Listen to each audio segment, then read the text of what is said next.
together. I'm gonna. It's that quick? Hey, good You just morning. push a I just button and you pushed a go? button. Good morning, everyone. Welcome to Grounded with John Tester and Maritza Giorgio, live from the farm.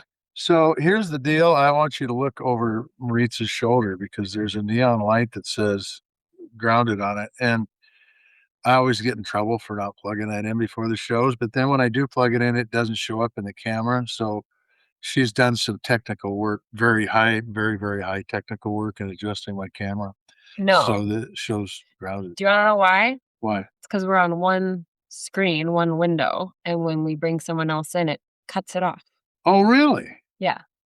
So when we bring in our guest, it'll probably cut it off. No kidding. But I'll help you. I've Okay. I've shown him already how to mirror his phone screen onto the TV. That's big for me. That's big. Yeah. And what else? Yeah, I came up here because friend of the show, friend of yours, Big Sandy Ite. What do you call yourselves? Big Sandian? Yeah, just BSers. BSers. Yeah. Fellow BSer Jeff Ament of Pearl Jam holds this event every year. It's a pig roast and a skate jam. Yeah. For his nonprofit called Montana Pool Service. So we came up to check it out. And my hat's got it on too. You just can't see it because it's black on black.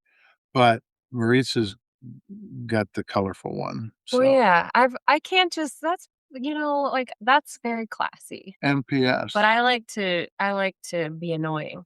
Well, you like to have a hat that matches your clothes. Yeah, and I wear a lot of bright stuff. That's right. So yeah. So we are up here, and that was a really cool event. Like these skateboarders come from all over the country. Everywhere. Talked to a dude from Detroit. Yeah, that's And a right. girl from Detroit too that slept their car all the way out, and then she was going back somewhere else. My buddy from Seattle came out for it. Steve. Yeah, Steve. Yeah, it was very cool and a very I mean, just to see these skateboarders, but really to highlight what Jeff has done with Montana Pool Service. And they've built these skateboard parks all over the state of Montana and beyond. And a lot of them in very small communities that gives kids something to do. And on tribal communities. There were some amazing skateboarders at this thing. I mean, holy mackerel. They were doing stuff that made me hurt. I'm telling you, it was incredible. And some of them were my age. I mean, it was amazing. They were that old? They were that damn old. Well, let me put it this way. They were probably 25, but they looked my age, okay? They'd hit the concrete so many times. But no, they were really good. There were some young kids out there that were, I don't know, man. They must live their life on a skateboard because it was amazing the stuff they were doing. Well, and we were kind of on the edge of the bowl, and I brought Hunter, my son, and we were standing there. And the first guy who came up the side there on his board, and I mean the back of the board's face, yeah. And so he stepped back right away, but it was cool. And then every once in a while they'd fly up there and they'd lose the board, and then they'd be standing on the rim, and the board would be flying past us. It was cool. It was really cool. And a lot of people that come every year, and a lot of people it's the first time they'd ever been to Big Sandy, which is the center of the universe, by the way. So Jason's asking for video, and I do have video. Yeah, it was just cool. And then Jeff was there, and I'll get my phone. I'm wearing my pajama pants, folks. She is. But it's okay. She can get her phone. But Jeff was there, and for a small town that has a hard time attracting folks to come in for economy. Man, the town was booming. I mean, the main street was packed with people. It was cool, and it was pretty cool. And they were all having fun, and they were doing doing what's great to do, and that's just being out, associating with one another, and having a lot of fun. Trish is on the chat saying Hunter's going to want a skateboard now. Trish, he already wants a motorcycle, so. Yeah, well, here's the deal. They were selling boards without the wheels, which pretty cool. So I guess you buy your own wheels, kind of like making a car. You put the wheels on it you want. And did you buy your son one of those boards? No, because I didn't bring. Probably nearly free. They were, you guys. It was unbelievable. The deck was $40. But That's what they call them, is a deck. They don't call them a board. Deck. It's the deck, and then you put the wheels on. It's not a board. Thank you. Yeah, Jason says the decks. I didn't bring cash. I had to borrow cash from dad over here just And to by buy the some way, pants. borrowed is a very interesting term Listen, because I haven't seen a nickel of it back. it was So, yesterday. well, I know, but You don't have, interest is accruing. it's not like you have an ATM on the farm. No, but you treated me like your own personal ATM. Okay. So that's the That's way it true. is. Okay, let me just, I So think I can. technically this hat is hers, but I paid for it. It's the way it That's right. is. That's the way it is. I'm trying to get this video up. Okay, I'm just gonna Of show what's you. going on. I'm just gonna show you the old-fashioned way. Here you go. Here's some of the video. It's pretty cool.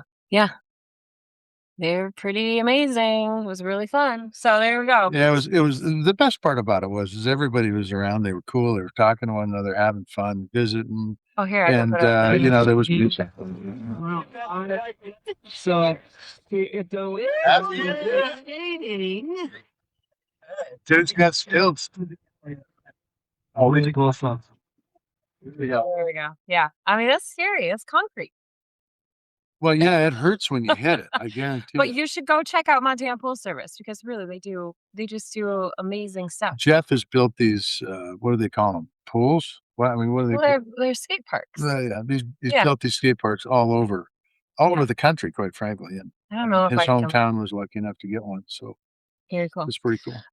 Okay, so we've talked a lot about that and wasted time while I tried to get the video up. We did it. Yeah, We did it. good. But today we are going to talk about, we wanted to do this episode from the farm because of service being the way it is and Wi-Fi being the way it is. We wanted to do it out in the barn, but it's just The a little shop. bit. Oh, the shop. We're gonna do it in the shop. The shop with all the The cars. service is Pretty bad.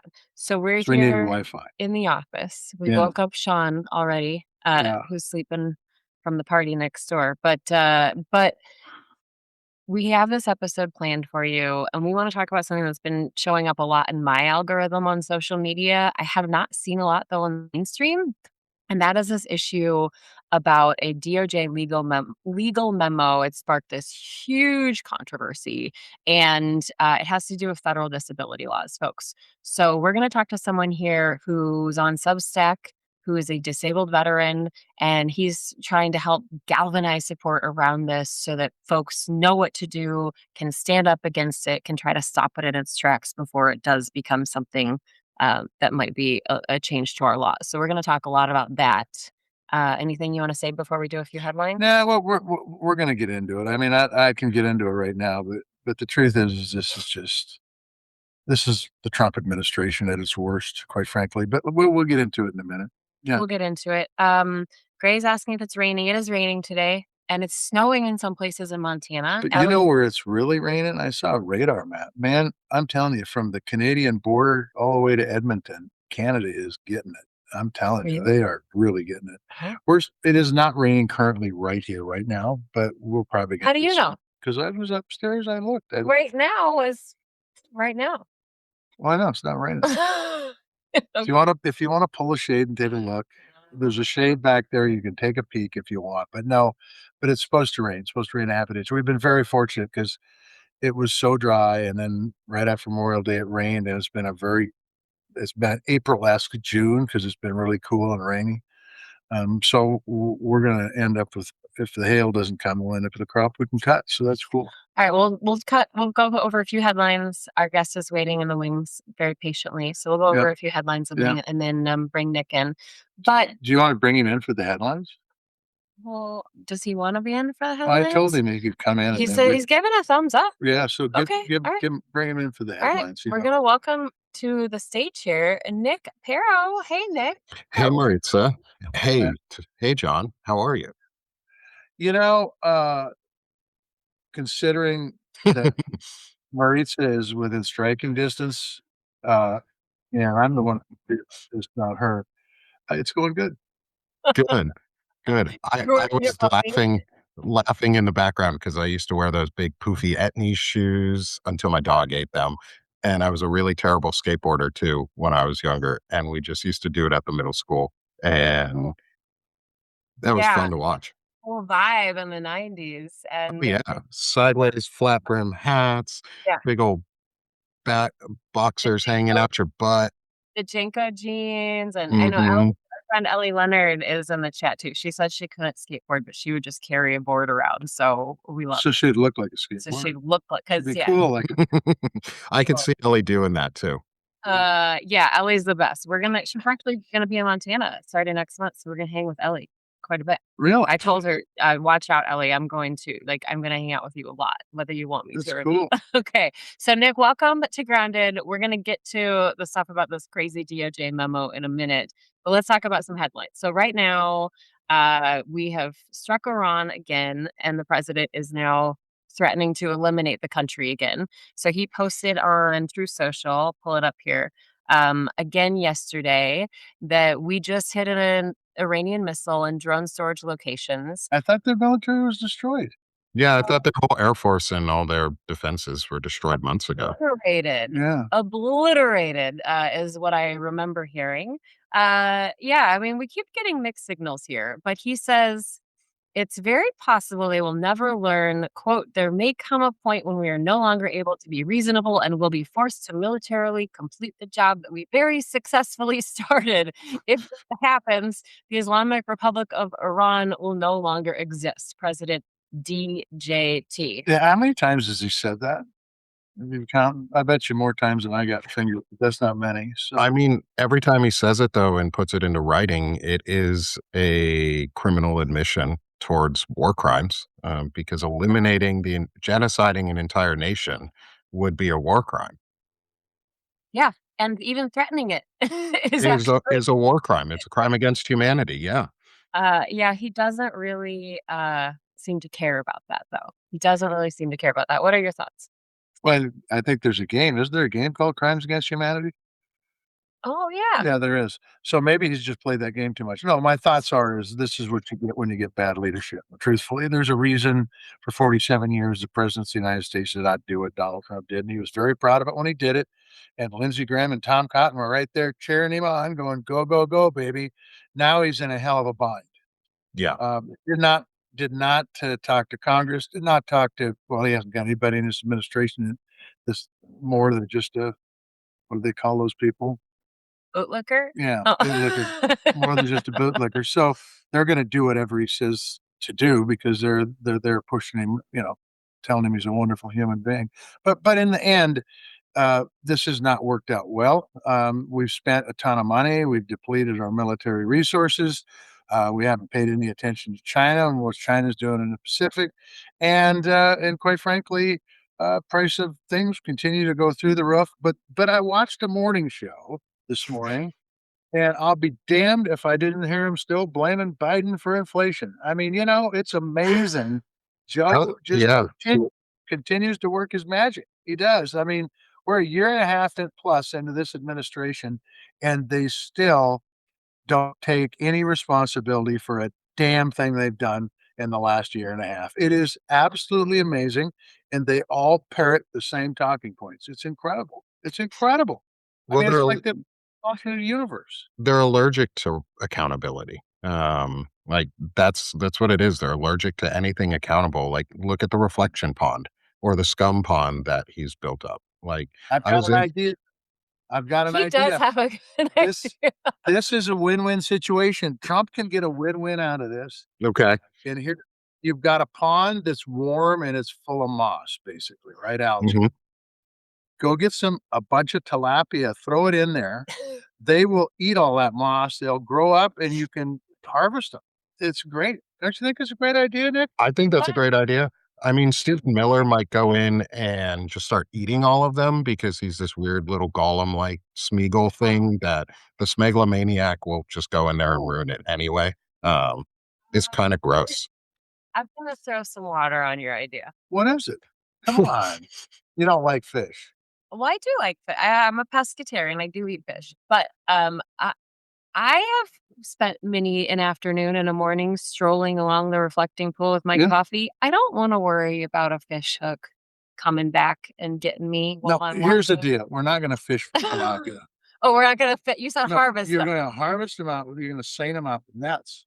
I mean, there's National Guards members there already. I guess we can just give them nets and just start sucking out the fish. And you're right. You don't want to have hooks flying because you'll end up with one in your ear. But the truth is, the Yeah. truth is that the president needs to listen to me. You painted the bottom of the pool a dark color, which attracts heat, and then now you got moss.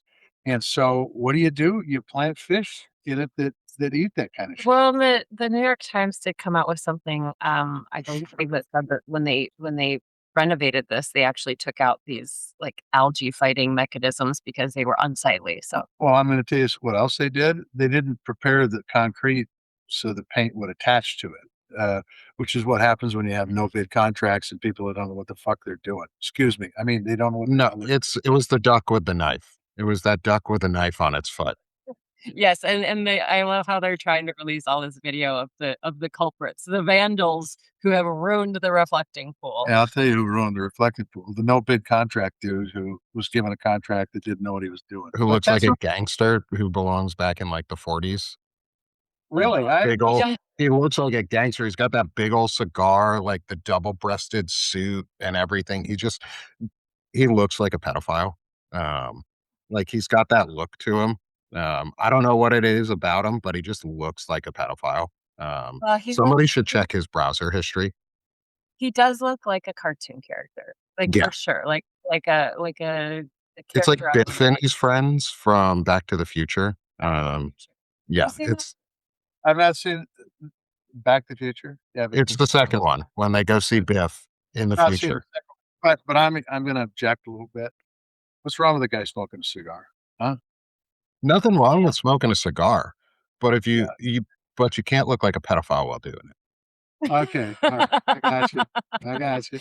Okay, so, I wanna get Point well taken. your Point take well on this. We're a few days after this, but this was a hot news midweek, and I said this on our show on Tuesday. I was going to be watching for this lunch that the Republican caucus in the Senate has because the president was supposed to go to this lunch, right? And they were pushing back on him on some issues. They voted against him on Iran. They finally got enough votes to say no, no, we want to stop this. So the president goes to this lunch in the Senate with Republicans, and it ended in a screaming match, apparently. And Bill Cassidy was one of the senators that was in this yelling match with the president.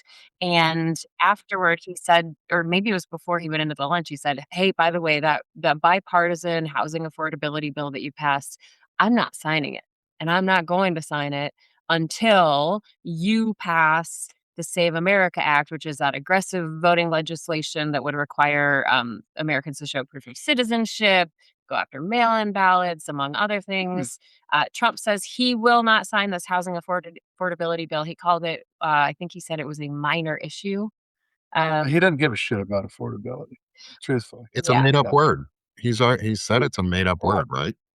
folks. Yeah, along with although they still blame Biden for everything that's not affordable, but it's a made up word. Okay. yeah. Sorry. But then here's the thing: like he can make this big grandstanding show. He can have a big fight. That the Republican senators did go back and two flipped to basically say no, no, we don't want to pass this war powers resolution. So they had another vote. They flipped, and then if he does not sign that housing affordability bill into law, if he does nothing with it. If he just lets it sit in 10 days, it will automatically become law. So it'll pass through. But I mean, it was this just Well, it's I want to like I want to put a small pin on that is if both chambers of Congress are to adjourn for like 72 plus hours or something, I think it resets the 10-day or does something weird about the 10-day window. John, you might know more about this type I of actually, recess thing. I should, but I don't. I thought the 10-day window was the 10-day window, but maybe it's 10 days only when they're in session. I don't know. But it's interesting. Yeah, I mean, the real problem here is housing affordability is a big issue. Unless you're a billionaire that's made $1.5 billion while sitting in the White House off his position as the president of the United States, I can see why he doesn't give a shit. But the truth is, there's a lot of young folks out there and working families that can't afford to buy a house right now. I'm not saying that this is going to make the end all to that situation, but certainly a step in the right direction. And the president refuses to do anything. You know why? Because it's not about him. If it was about him, he had signed the thing a long time ago. That SAVE Act is about keeping his ass in office so he can do things like this bill or this decision that the Department of Justice did in a minute. It's about he's had incredibly unpopular policies and positions, done nothing about reducing costs, got us into a couple different wars, one of them that cost us $1 billion a day. And the list keeps going on and on, pushed away all our allies, is just done crazy shit with tariffs and increased costs for people across the board. He knows these policies are horrible. He can read the polls. I believe he can read the polls. And he wants to rig the system so that certain people can't vote. Now, I will also tell you that I think a lot of the things in the SAVE Act is going to impact rural America in a real negative way, and that's a lot of his base. But he don't care. I mean, the stuff he's done with healthcare, the stuff he's done with tariffs have impacted rural America hugely, and he don't care. Because if he can get the universe of people who are voting so small, then it keeps his people there and it keeps his power. And that's what it's about. Well, and during he told us all during the election too that this is the last time they ever needed to vote. That's true. That's right. That's Yeah. We have to call him out for the consistency, at least on this, is he doesn't need people to vote anymore if they rigged the system so badly that your vote never counts. Yeah. Well, and that's what we had Michael Steele on last night, former chair of the RNC, and he was saying this will like we say this every cycle. This is the most important election, but really this one is so critical because he said, look at everything they're trying to do to stop it, Well, impact it. you might elect some people that actually read the Constitution and believe in Article 1 of checks and balances. We'll see. Okay, my final headline for today before we get into our conversation with Nick about this DOJ memo. Let me put it up here on the stage. So this came out that we have some data that came out on Friday, new data that shows 5 million people have dropped their ACA insurance or Obamacare insurance since last year when we saw a record high enrollment. 1 million fewer people picked a plan altogether, but 4 million people either dropped their plan or just didn't pay their premiums for whatever reason, probably having to do with affordability for a lot. And we saw double-digit increases for many people. So remember, this is that whole thing the Democrats were warning about when Congress didn't pass those ACA subsidies last year or extend those ACA subsidies. And this was that sticking point. You remember we went into that first government shutdown in the fall last year. It was October 1st was the first day of it. It lasted 45 days, and a handful of Dems eventually, after 45 days, voted to reopen the government and on the promise from Republicans that they would hold a vote on a bill to extend the subsidies. Well, newsflash, that vote failed. And here we are. 5 million people have dropped their ACA insurance. Um, this is going to have a domino effect. But what are your thoughts, Senator? Well, my thoughts are is when you read the headline and you're a Fox News viewer, you say, "Oh God, Obamacare doesn't work." That's why they dropped it. The Affordable Care Act doesn't work.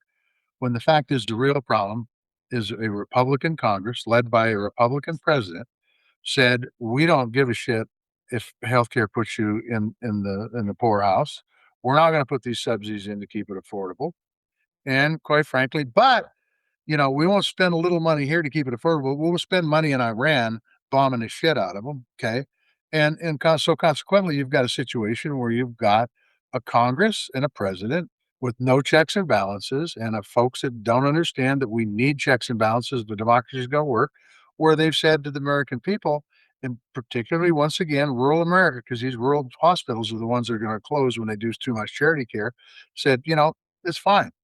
We don't care what your healthcare costs are because we think affordability is a made up word, to quote Nick Pera. Okay. Well, I will give credit where credit's due because on this headline, I think this was on NPR. It says that 5 million have dropped ACA insurance after Trump and the GOP let prices skyrocket. So I do appreciate the headlines. I think the headline is spot on. Unfortunately, I would bet you that the folks who are watching Fox News don't get the last half of that headline. Or they're not watching NPR. Yeah. NPR. And if they saw that headline, they would go, no, that's fake. Fake news. Trump didn't do that. Biden did it. Yeah. Somehow it's Hunter Biden's fault somehow. It's always Hunter's fault. But in the end, the ramifications of this are real. Number one, you're going to Yes. have families who can't afford to get sick, and number two, you're going to have hospital accessibility issues because these hospitals that are hanging on by their fingernails are going to be put in a situation where they're going to be faced with closure. Yeah, And especially with hospitals. it also ties into what's going on with Olmstead and the DOJ memo, and they're just attacks on healthcare across the board, or the way that we view it and use it, so that it puts people into dire situations. And I know folks in the chat and friends who have their prices skyrocketed, and they're either not able to do it anymore, or they're barely hanging on. And you can't cut out avocado toast and Starbucks enough to cover tripling healthcare costs when your wages aren't going up at all. Right. Well, I think that's a good seg into our conversation. Did you want I to say was something? going to ask if this was a good segue. Ooh, look at that. I think Nick put the ball on the tee. I think so. We are grooving and gelling this morning, folks. I should have said though. I just realized I said we're in Big Sandy. Are we actually in Kenilworth? We are in Kenilworth. Yeah, So we're we're in the swamped. metropolis of Kenilworth, Montana. Is there a post office? No, Is there? Does it have its own zip code? no, no. Are you kidding me? You're gonna ask if it's got its own area code too. No, it No, doesn't. no.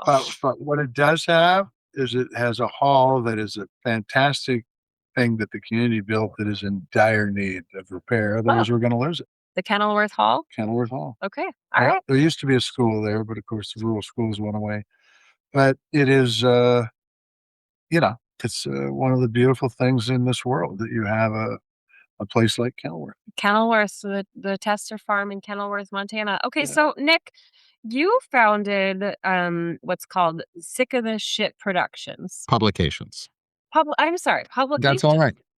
Okay. And so you're a disabled veteran and you really just want to focus on like human issues and also redefining masculinity and disability rights. So let's talk about this call to action you've put out, and we'll kind of give a little bit of a primer, and I'll kind of go over my understanding of it, and let me know if we need to add anything to it. So I've seen a lot of people trying to push this information out. I haven't seen it really hit mainstream media at all yet. I did see NewsHour did something on it on PBS, but the DOJ basically published this memo on June 18th, and and it's regarding an integration mandate on states to care for patients with severe mental illness or disability. So this memo actually goes after a 1999 Supreme Court decision known as Olmstead, and it basically said that disabled people cannot be forced to live in institutions if they can get support and services in their community. So basically, what this memo is challenging, from my understanding, is saying that people with disabilities don't have a right to home and community-based services. Is that your reading of it? What am I getting wrong here? No, that's a good reading of it. It's also in our territories, not just in our states. So this impacts all of our territories, who, just like a lot of states, don't have the funding to manage institutions like this. Um, and yeah, it's about the forced institution and resegregation and discrimination against folks with disabilities. Um, this would impact more than just hospital level and state care level. It would also impact our schools and allow for resegregation of disabled kids out of classrooms, um, Well, in my view. And the long run is, this was introduced by Stephen Miller. This is a Stephen Miller wet dream, of his, is to erase disabled people from the public view, because we don't produce for society in the way that they want us to. We don't produce for the oligarchs and the rich folks. But it also opens the door for labeling dissent as a disability and as a mental illness or severe mental illness, such as Trump derangement syndrome, which they are trying to get put in as a real disability. And that would be a way to lock up dissenters. And so it's more than just about us on the disability community. It's about all of us and what it's a Nazi playbook and it's a eugenics playbook. Um, and yeah, John, you look like you got something to say. Well, I mean, look, I never thought about the Trump derangement syndrome and locking up your political enemies. Use it. This is a method that's disgustingly evil, unbelievable, but believable. I actually was thinking back to to the the time before we tried to mainstream folks who were disabled. Where we put them in warehouses and we drugged them, and a lot easier to manage somebody who's hopped up on something that's sleeping all the time. And uh, I think back to somebody who was an incredible leader in the state of Montana who's been long gone for a long time by the name of Francis Bartno, who was in our state house that had some disability issues himself, but really believed in mainstream getting these people out of institutions and mainstreaming them back in the community. And it's been a net positive for our society, quite frankly. Mhm, But if you want to spend money on war and you don't give a shit about the national debt and you don't care about people who you've prime example sent off to war and come back with disabilities you can see and you can't see, this is perfect. mhm. It's about as inhuman as anything that has come out of this administration in the last 5.5 years, which is a tough bar to get under, but they did it. Yeah, um, and as a veteran too, this and someone who uses the VA for my healthcare is it it puts a lot of fear into me, because the VA, as a dissenting veteran and as a member who uses the VA, I use it for my mental health care, and will that turn into a weapon against me? Will that turn into a weapon against other veterans who are being seen, who are dissenting? Because we tend to be some of the loudest folks out there because we're in a privileged position. We're in a position of privilege. People respect veteran voices. People see or hear the word veteran and they automatically, for good or bad, they automatically put I should listen to this person. They may know what they're talking about sort of thing on us, which doesn't always apply. Not all veterans know what they're talking about, just like not all other people know what they're talking about. But we have this extra weight to it. And for veterans who go in to see severe mental health conditions and PTSD, CPTSD, other conditions that are really impacting to us, traumatic brain injuries, the fear is that they would lock us up and they would say, no, you can't go in. And for a lot of veterans, that means they lose access to their weapons if they have any, and be good or bad that they lose access to those. It is a fear. And I think we're going to find in a couple years that we wish we were back to 22 a day of veterans committing suicide because I think we're going to be a lot higher than that. Um, and so this is a really large footprint of who it's going to impact. And I'm really glad that I was one that you both were willing to bring me on and talk about this, and that my friend Naida Green of the disability community brought this to my attention, um, and had asked me to help in supporting this and spreading this message. Um, and everyone that has been involved so far, Dr. Eric Lulov, Naida Green, Dana Dubois, and Lawrence Winterman, who helped hook me up with you guys. All of the folks who are really stepping up and putting their voices out there. Thank you so very much for supporting us, and getting this message out. So correct me if I'm wrong, Maritza, and I know you will, but isn't there a bill that Duckworth and Durbin and others put in? Yeah, there is. So, I want to talk about a couple things. I'll say this. So this group of senators led by, of course, Senator Duckworth, who, uh, you know, is disabled herself. She lost both of her legs when her army helicopter was shot down in Iraq. And she says that this puts the US on a dangerous path to allow Americans with disabilities to be forced into institutions against their will. But Nick, are you there? Nick, are you Yes, good? yes, yes, yes. Sorry, I had to plug in my computer. It was dying Yeah. on me. But so Tammy Duckworth is saying that, and a whole bunch of Democratic senators have signed on to this resolution to protect disability rights and basically uphold the Supreme Court decision from But only Democratic senators. This isn't a bipartisan effort. Let me pull it It up. ought to be a bipartisan effort. I It don't should be.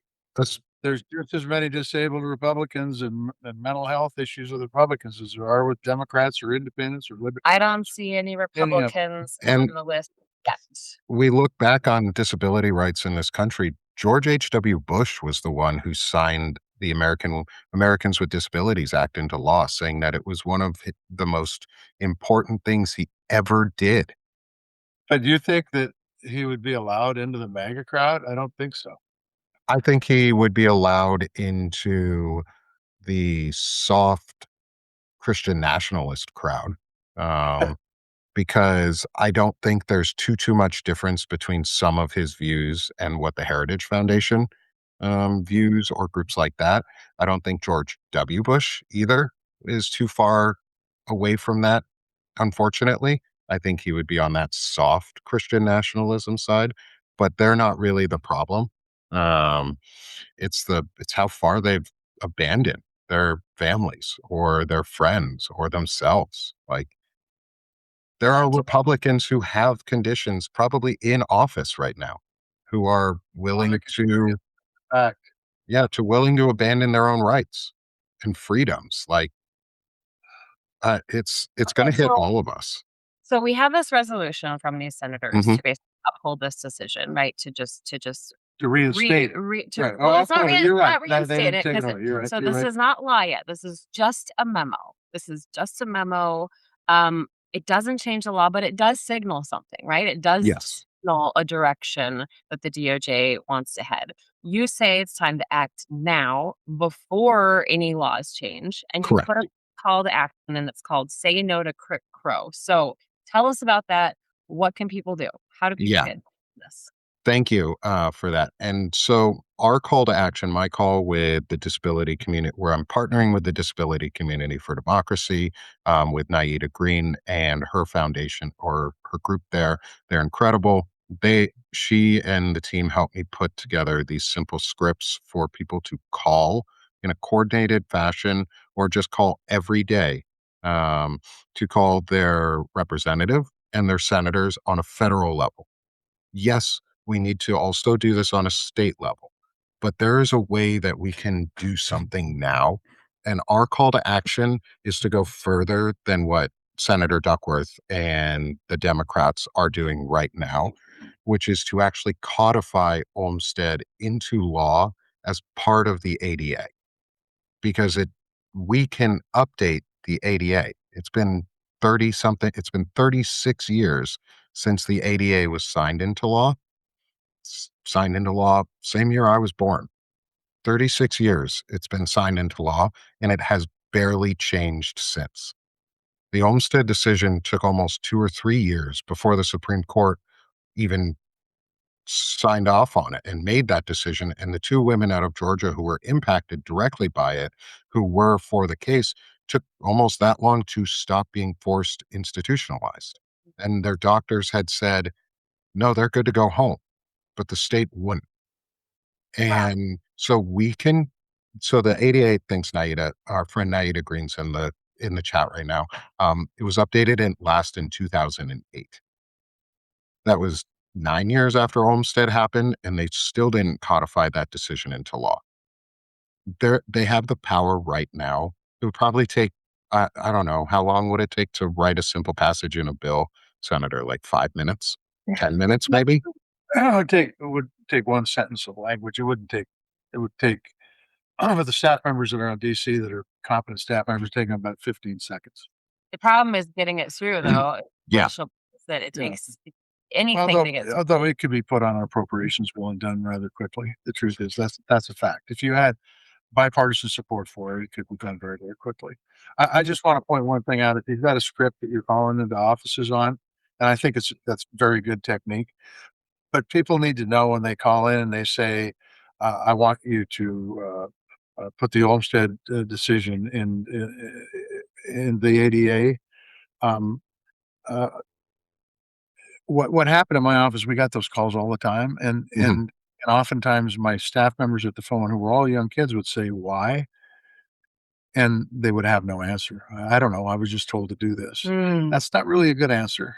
So when the people call in and say, I want the Olmstead Act to be put in the ADA," and somebody says, "Why?" Because they're told to say it, you say, "Because I believe that disabled people need to be taken care of," or whatever it might be. It doesn't have to be a long statement, but there needs to be a better answer than, "I don't know, somebody told me to do this." Okay? Yeah. Yeah.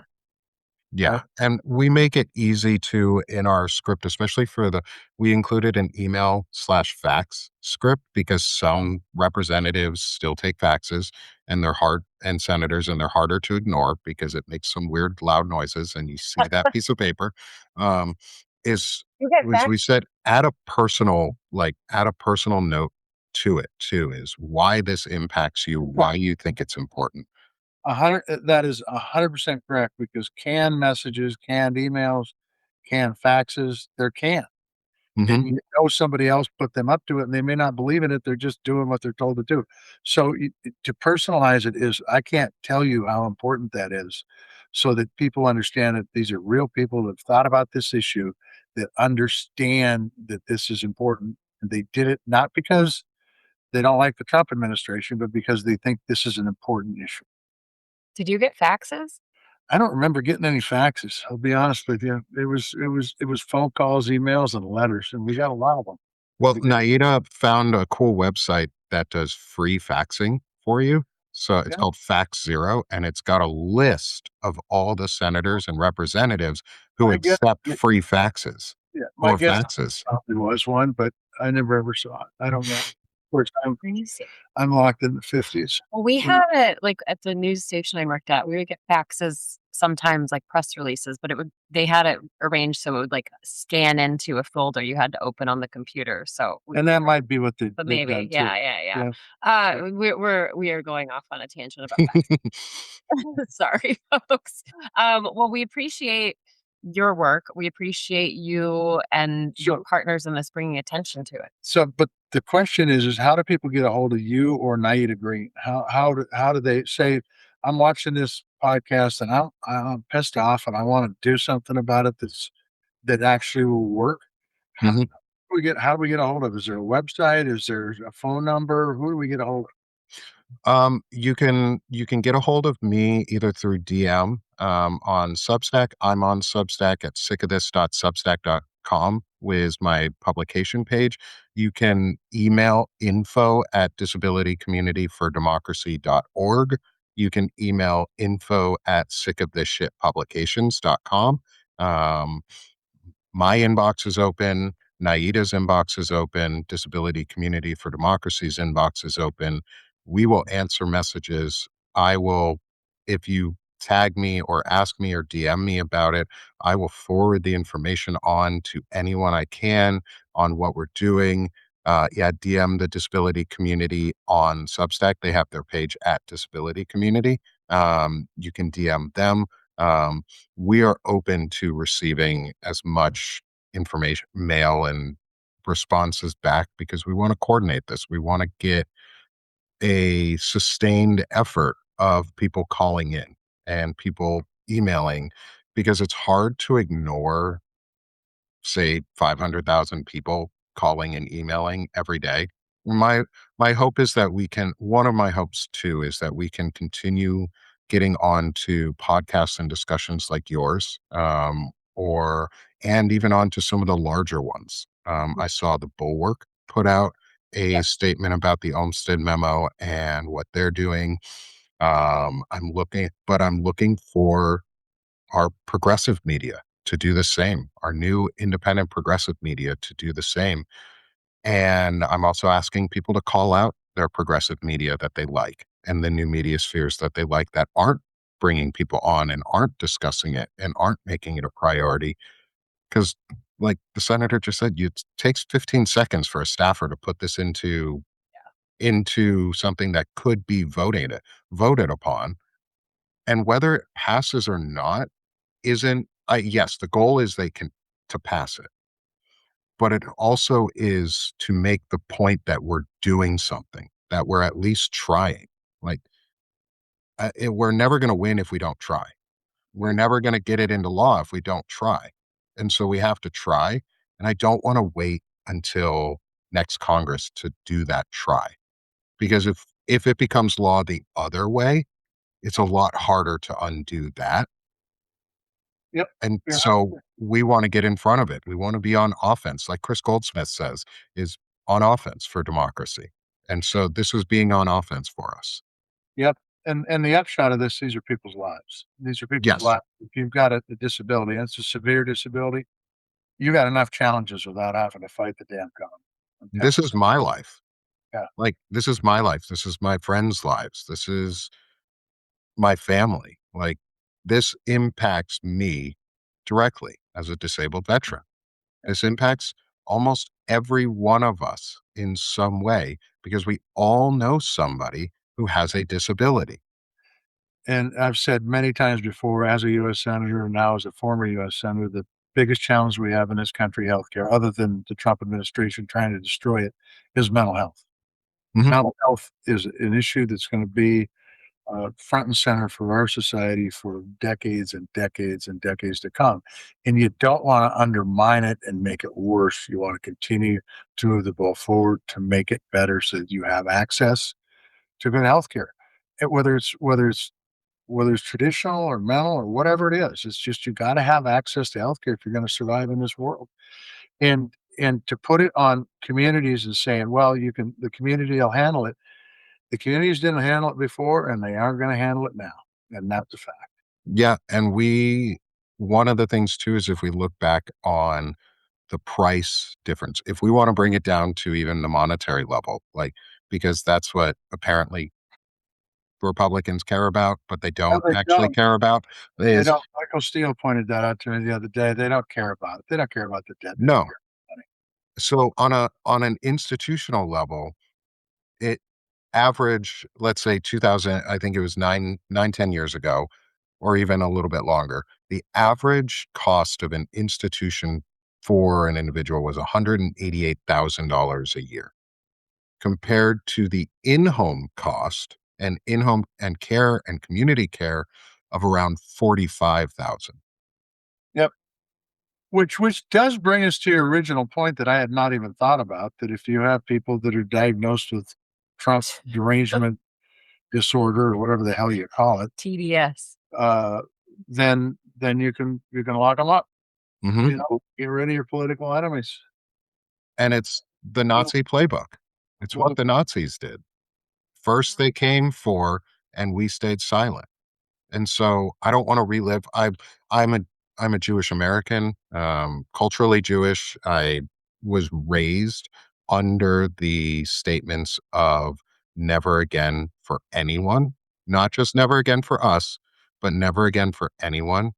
And when they came for us, they started with the disability community because we are an easy target Yeah. and people didn't speak out. And if you don't speak out now, who's going to be there when it's your turn? that's right. Well, and I think too, I mean, we've seen like when I was digging into this and researching it and trying to understand it, I mean, lots of statements, not only from the senators, but from the National Alliance on Mental Illness, NAMI, from other organizations saying, no, absolutely not. We are going to fight this. But again, I had a very hard time finding this in mainstream news. I think Bloomberg, I saw something in Hmm. Bloomberg, I saw something on PBS, NewsHour, but I want to see this on. I want to see that there's an actual memo you can go look up. It's dozens of pages. You can read it, and I really would like to see more mainstream coverage on this. So that's what I'm looking for. But in the chat, we're seeing a lot of people, and Nick, you said it very well. I mean, this is my life. A lot of people are saying that in the chat. This is my life. This is my life, and certainly, yeah, this needs to be shared. So, in addition to calling your representatives, your senators, make sure you're also talking about it at coffee with friends. When you run into people at the store, make sure you're saying, "Did you hear about this?" Because that is right now, so many people are tuning out the news. They're tuning out Substack. They're tuning out everything because it's too much and it's exhausting, and I get it. But that's why we have to step up and say, "Hey, have you heard about this?" Make sure your friends and family know what's going on. And make sure you're contacting media outlets about it. Like the fact that none of the progressive news outlets have made major statements yet is somewhat telling. Is kind of telling. Um, is that the disability community isn't seen? Is that we're not as cared about?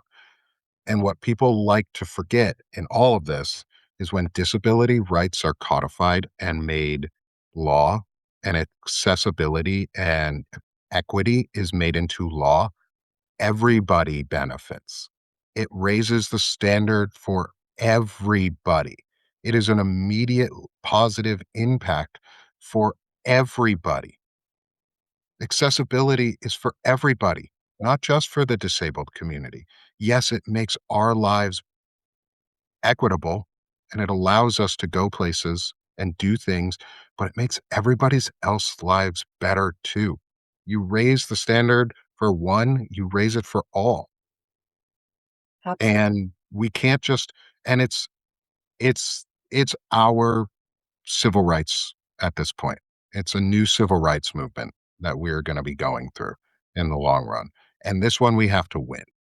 This one we have to actually codify all of it into law and then never allow it to get taken out. Well, Amen.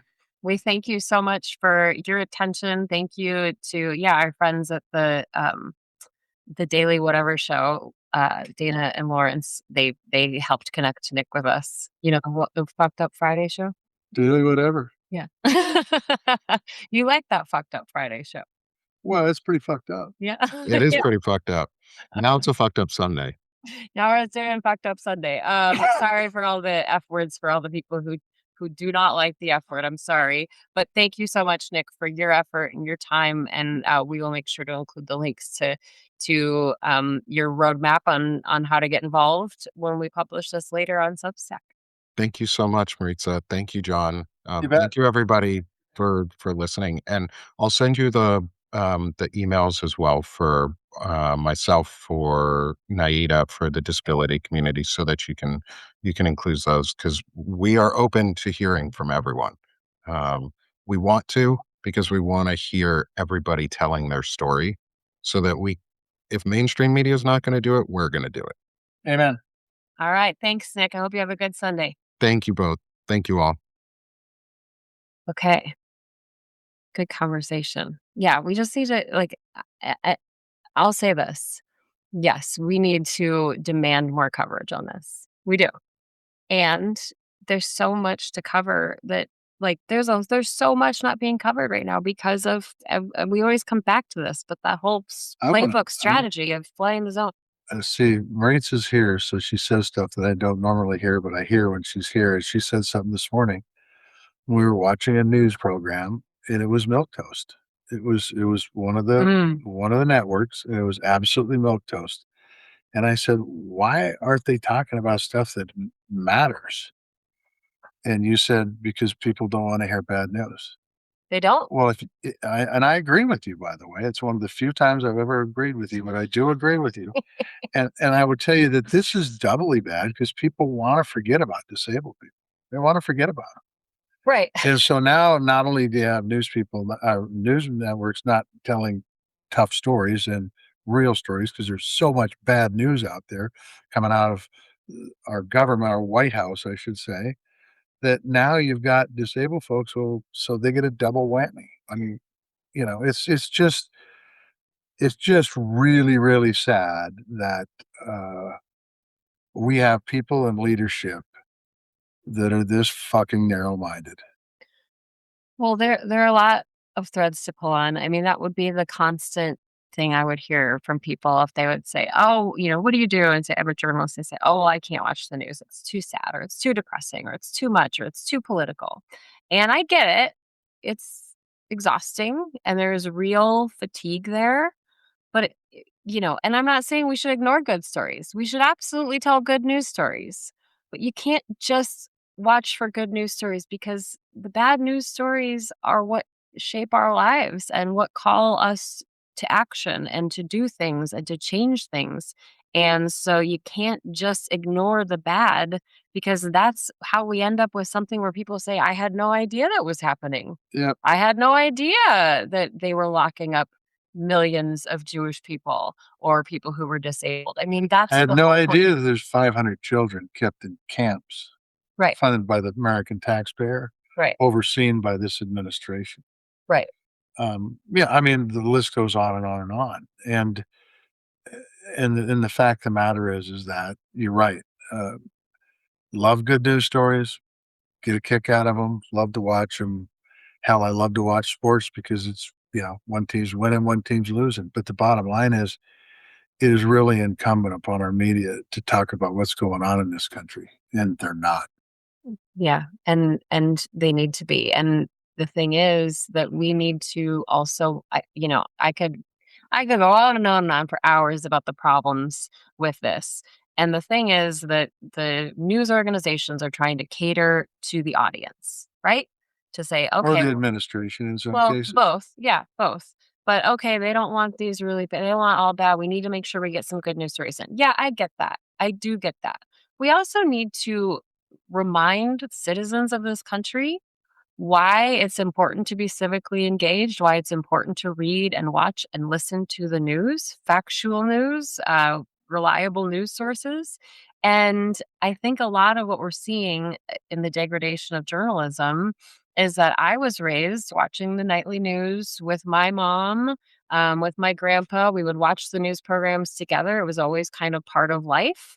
And we don't see that anymore because most people get their news from their phones. So kids aren't seeing their parents watch the news or read the newspapers. They're just seeing them on their phone, if they're seeing them consume news at all. And Or we they're consuming it at 9 a.m. Mountain Daylight Time on a Sunday. right. Yeah, right, like right here. But we need to model this behavior to instill the importance of why this matters for our kids. I mean, my son knows more about the news than a lot of kids probably do, and he probably isn't too excited about that. But I know that he knows why it's important. It's because his mother used to be a journalist. She got Yes. fired. I got laid off. Okay. I got laid off. All right. All right, we have some fun comments How here. come you can get those live chats and I don't? I mean, and by the way, this is great. I get somebody from Nebraska that's talking about a blue pixel in Nebraska. Well, we're hoping Osborne wins. I don't know if he's blue or red or purple or whatever, but God, I hope he wins that Senate race. He's a good guy. Yeah, that's a fascinating race to watch. Yeah. We're talking about going out and doing some of these road shows, Yeah. like taking grounded on the road to places like maybe Nebraska. I That'd don't be know what you fun. guys would think of that. That'd be fun. Yeah, you'd have to put up with me. Have to go, one of the most beautiful places in Nebraska is the Sandhills. Yeah. But I don't know if any Mm. candidates are running in the Sandhills. Mm. We also have a comment from Hamilton, Montana, where they were blessed with a Jeff Ament skate park a few years ago. Yeah, they're really cool. And Hamilton's not far from where Amos has a house now, which is That's right. in Motown, Montana. That's right. Yeah. I mean, the skate park thing is really cool. And there are a couple of documentaries that focus on it. And one was, oh shoot, I'm gonna be put on the spot. They played one here yesterday in Big Sandy. Montana Grind. I think it was called Montana Grind. Yeah, they played the movie.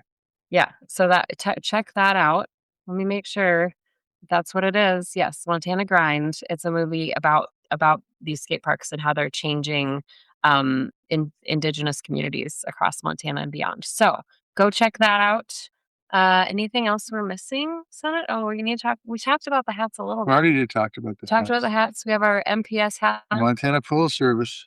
I think that my son is gonna be very embarrassed that I wore this flat brimmed hat. The I tried to arc mine a little bit because it didn't fit in the mailbox very well. And, Someone brought that up in the this comments. is farmers. So here's why I can see I have multiple windows open. So I have the Substack chat open and we have the YouTube chat open. That's why I can see this. Oh, okay. So I need to bring up YouTube on my computer? No, I think if we add more to your setup, I'll be will confused. overwhelm the system, Overwhelm me or the system? however you want to interpret. Damn. Okay. Well, It's all good. that's it. That's what we have for you folks. Enjoy the last Sunday in June. Oh, hold on though. We do. Let me. We have Independence Day coming up. It's going to be 250. That's right. But we have some shows before that. Oh, that's cool. Do Well, you know that's that? good. Well, I don't know. I mean, I got farm work to do, man. We might be doing some of those from the tractor. Well, that's okay. I'm gonna go Rather out. Are you swampy. gonna let me get in the tractor? No, but I'll let you see it. You I've already can't seen it. touch. You can't touch. Oh, I already climbed up on the wheel. I took a picture. Oh, Jesus. Now my tractor. Okay. On Tuesday, guys, I'm really excited for this episode. We have joining us Tuesday the city manager from Social Circle, Georgia.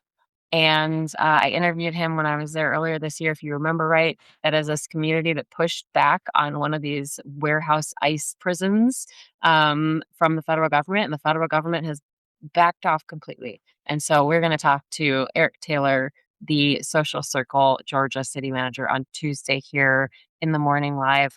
What time? Is it 8 a.m. our time? 8 a.m. Oh, it's in Look your at book. that. Look at that. 8 a.m. Mountain, 10 a.m. Eastern. So make sure you join us for that. It's going to be a great episode. I can't wait to meet this dude because this is a person that Marisa talked to, what, 2 months ago when you were doing More our than stories, that. 3 months ago? And somebody that I got a notion probably caught a lot of hell. Yeah. From some people. Probably got a lot of pats on the back from others, so it'll be good. Yeah, it'll be great. Okay, well, thank you everyone for tuning in. I will be posting some photos and videos from the farm. It's gonna be fun. You gotta let me drive the tractor. I might do that. I've got actually. Yeah, I might. You guys might remember like a year ago. I was looking for a header. Well, I ended up buying two of them, but they both need repair. And so I'm working on those, but I've got to work some ground. It's too wet, probably, but we're going to probably work a little ground this morning so I have a place to set those headers because I can't put them in the middle of the yard. Oh yeah, Charlotte will kill you. Yeah, she'll kill me. She'll kill you. Yeah. Somebody hit him with a truck, and then I'll have to work on them some more. So. What? Who hit him with a truck? Well, I say if we park them in the yard, somebody will do something. Oh, okay. Yeah. Okay, so we'll post some videos of that. And Tony's saying before I can drive the tractor, I need to be able to tell you which pedal's the accelerator and which is the brake. It's not. Well, Is it different than a car? Let me tell you, I will do that, Tony, and I will report back because I think that will be an eliminating process of driving the tractor right there. Even though it's the same as a vehicle, you probably only drive automatic transmissions. That's not true. So you're the one who bought a Corvette with an automatic transmission, which is like that's like not no, that's okay. that's BS. That's like saying you can't have air conditioning in a Corvette because it's a sports car. That's bullshit. I think a Corvette should be manual. They make automatic transmissions now that can shift faster than a 5-speed or a 6-speed or a 7-speed. It's part of the fun. Join the 21st century, would you? That's part of the fun. Would you? I mean, you're locked in the 90s, I guess. Yeah, Ellie said she had learned to drive a stick on the Highline because it's so flat. That's a good point, Ellie. You don't want to learn in San Francisco. When I was in DC, cars with manual transmissions never got stolen because people didn't know how to shift. That's another reason to learn how to drive a shift, not steal cars, but so that you can have one that nobody will steal. We'll save our argument, our disagreement about the worst airport in America for another day because we disagree on this one. No, I'm right on this one. Oh, no. I'm going to tell you, I got 3 million miles on Delta and probably 1.5 million on United and 500,000 on all the others combined. And I am telling you, somebody's brother got the contract for the Salt Lake City. And I think Denver is the worst.